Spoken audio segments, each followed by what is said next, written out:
Hi, we have taken a bit of time to do this, but tonight we are highlighting the much talked about Khalistan angle of the toolkit case and by extension, the farmers' protests.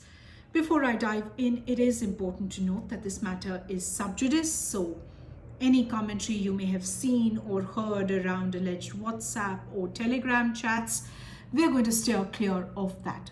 This is in line with media ethics, as also a recent Delhi High Court order.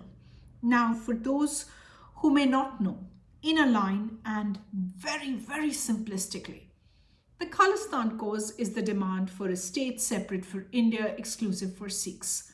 The armed militancy of the 80s was one of the defining features. The issue is much more complex, as I said, and out of the scope for this video, but safe to say that supporting this cause is likely to attract charges of terrorist activity under UAPA. Now, the Delhi police has alleged that sympathizers of the Khalistani cause are puppeteering, controlling, and have links with the farmers' protest in general. They also say subversive elements incited the January 26th violence in specific via the toolkit. Now, the document in and of itself does not have a mention or reference to Khalistan or Sikh sovereignty. The Delhi police says there are links to secessionist content that are embedded in the toolkit, and that's why the charge of sedition. So all persons and organizations who played any role in creating or editing the toolkit are guilty by association. Now, association with who?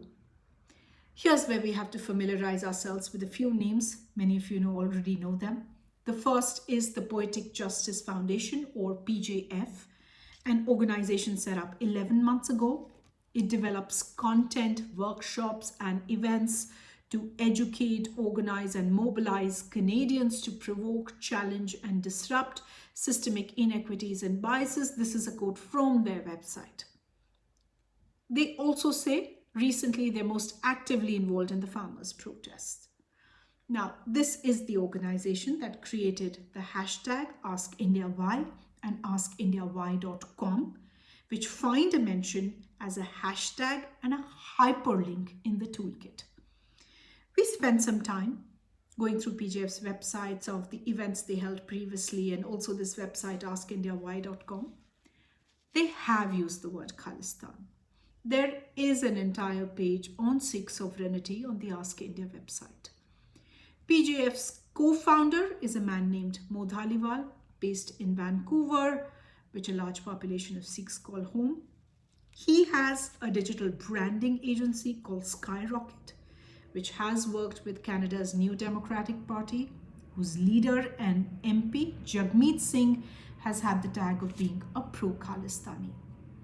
Other links that paint Mo Dhaliwal as a person of interest for the Delhi police. Number one, that Facebook post where he said, I am a Khalistani, you might not know this about me. Why? Because Khalistan is an idea, and so on and so forth. Indian Express asked him about that post.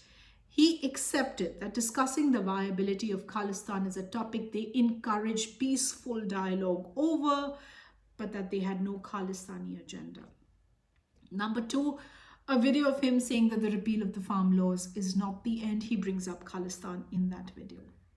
Number three, and another bit which some of you have pointed out in our comments, in the initial version of the toolkit that was tweeted by Greta Thunberg on the 4th of February, there is a link that leads to a PowerPoint presentation created by PJF. Now, this PowerPoint presentation has a SWOT analysis for PJF, the organization, not the farmers' movement. SWOT, as you all know, stands for strengths, weaknesses, objectives, and threats.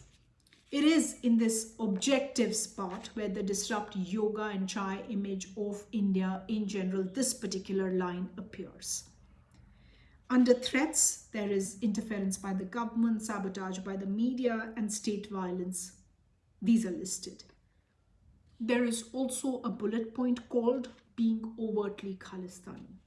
Now, based on much of this and perhaps more, the police say the toolkit created by a pro-Khalistan organization, PJF, incited the Jan 26th violence, and PJF is linked to a banned organization seeks for justice, and so this case needs to be investigated, a larger conspiracy, including the role of Disha Ravi, Shantanu Muluk, and Nikita Jacob. Now, let's pause here for a moment and talk about Seeks for Justice, which the police think PJF is linked to.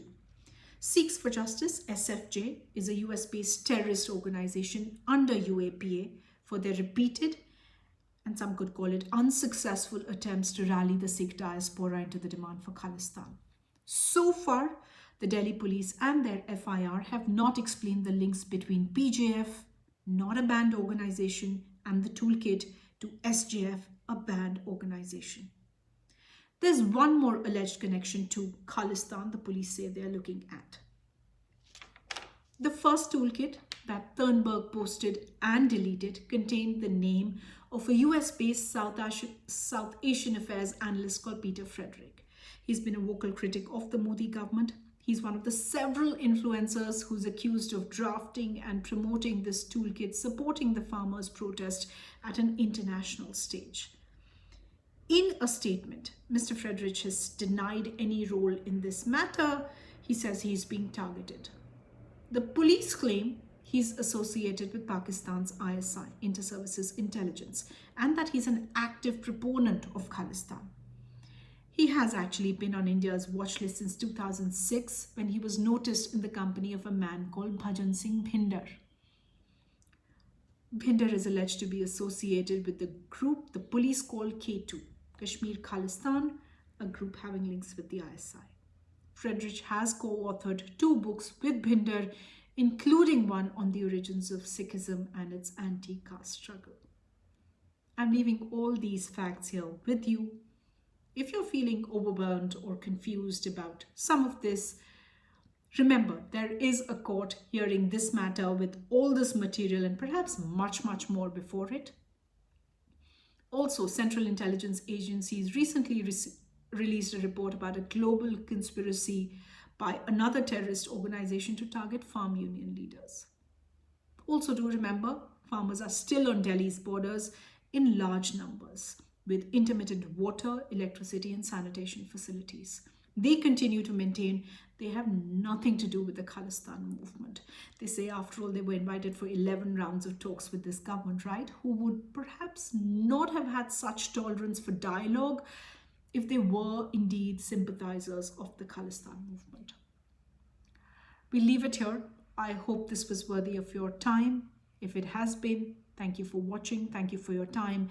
And do share our work with your friends and family. We'll see you again very soon.